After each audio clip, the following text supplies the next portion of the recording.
Good morning, everyone. Today we shall be starting a new course, which is Education and Information Technology, EDU742. This is one of the main courses in your PGDE program, and it is very, very important that you don't miss any of these lessons. Today we shall be starting with our first study session, which is Introduction to Information and Communication Technologies. As you know, the world today is gradually becoming a global village due to the advancements in information and communication technologies. ICT has become the most important tool in communication today, despite the recent lockdown we experienced globally due to COVID-19. It is important for us to know that schools must not be closed down because education must continue for our society to develop. As such, in this presentation, you will learn about the basics of information and communication technology. Learning outcomes. At the end of this presentation, you should be able to define ICT, explain the elements of ICT, state some of the benefits of ICT, and state common challenges associated with the use of ICT. Now we delve into the main lesson. What is ICT? Information and Communication Technology, ICT, is defined as various technological tools and resources used to transmit, store, create, share, or exchange information. It is used to transmit, store, create, share, or exchange information. ICT tools are used to communicate, create, store, and manage information, as you can see in the picture on the left-hand side of this particular slide. You see a facilitator there instructing some pupils, and they are doing some things on the computer system. We have other technological tools and resources aside from these computers. They include the internet. The internet involves the use of websites, blogs, and emails. We also have live broadcasting, which is another technological tool that is used. Live broadcasting involves the use of radio, television, and webcasting. Also, we have recorded broadcasting. A good example is what I'm doing now, and you will have the video recording later to go through, of which you will learn from. And we have a host of others. We have now elements of ICT in education. We have primarily 6 elements of ICT in education. We have 3 core ones and 3 supporting ones. The 3 core ones are indicated in gray boxes, which are the facilitators, the learners, and the curriculum, while the supporting ones are in red boxes: educational information services, educational policies, and infrastructure. The teacher understands the characteristics of ICT and facilitates learning activity, while the learner uses information resources with a critical and collaborative manner, with other people. The curriculum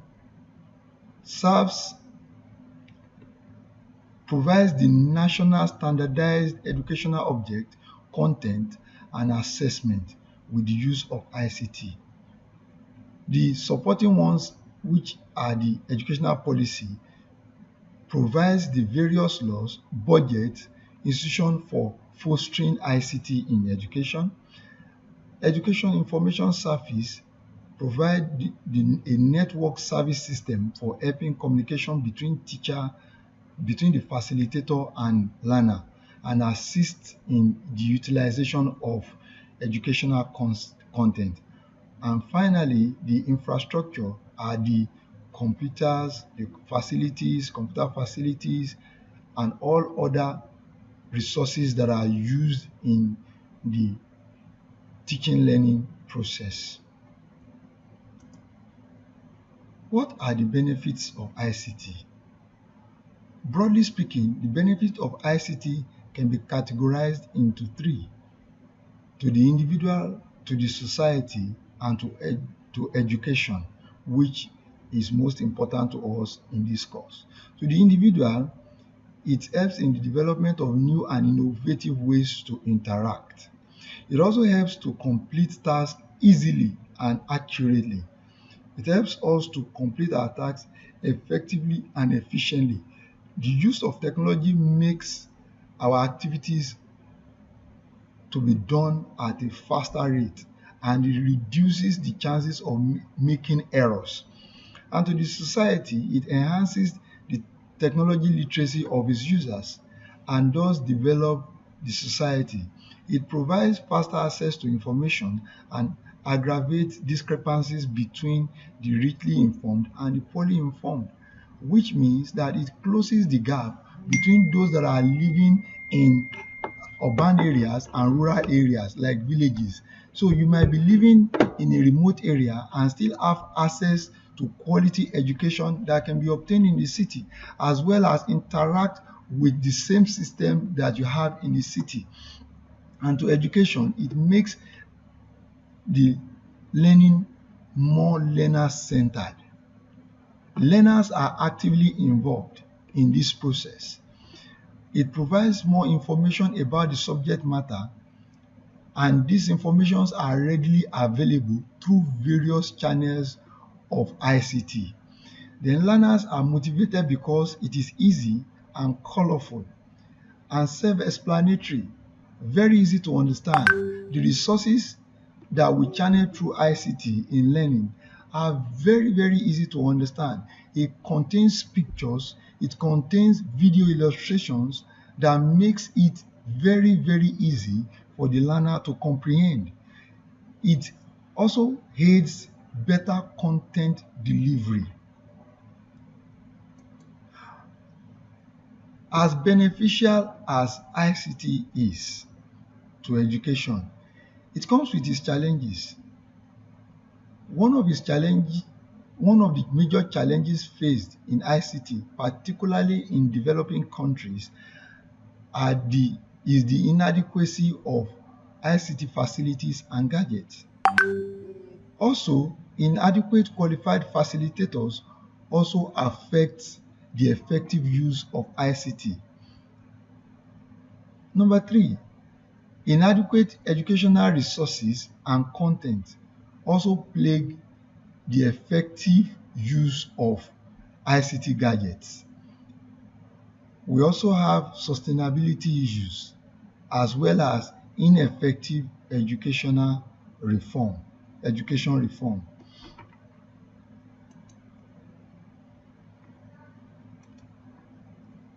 So, in summary, so far you have learned what ICT means.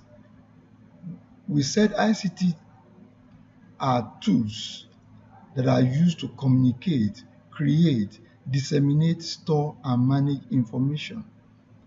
And we also stated the core elements of ICT in education. We said this includes the facilitators, learners, curriculum, infrastructure, educational policy, and educational information services. Also, we discussed the main benefits of ICT in education. We said it makes learning process more learner-centered. It provides more information about the subject matter and makes information easily accessible. We clearly stated that learners are motivated because it is easy, colorful, and self-explanatory, and it aids better content delivery. So, but before we conclude the lesson, finally, here are some self-assessment questions that you can use to evaluate yourself and submit on our online platform. We have SAQ 1.1, which is what is information and communication technology. You are required also to list the element of ICT, state 5 benefits of ICT in education, and list 3 challenges of ICT in education. All these, like I said, you are expected to submit your responses on our LMS platform online. Till we meet in our next presentation, it is expected of you to go through your study section 2 in your module, and there we'll be discussing the roles of ICT in education in greater detail. Thank you very much.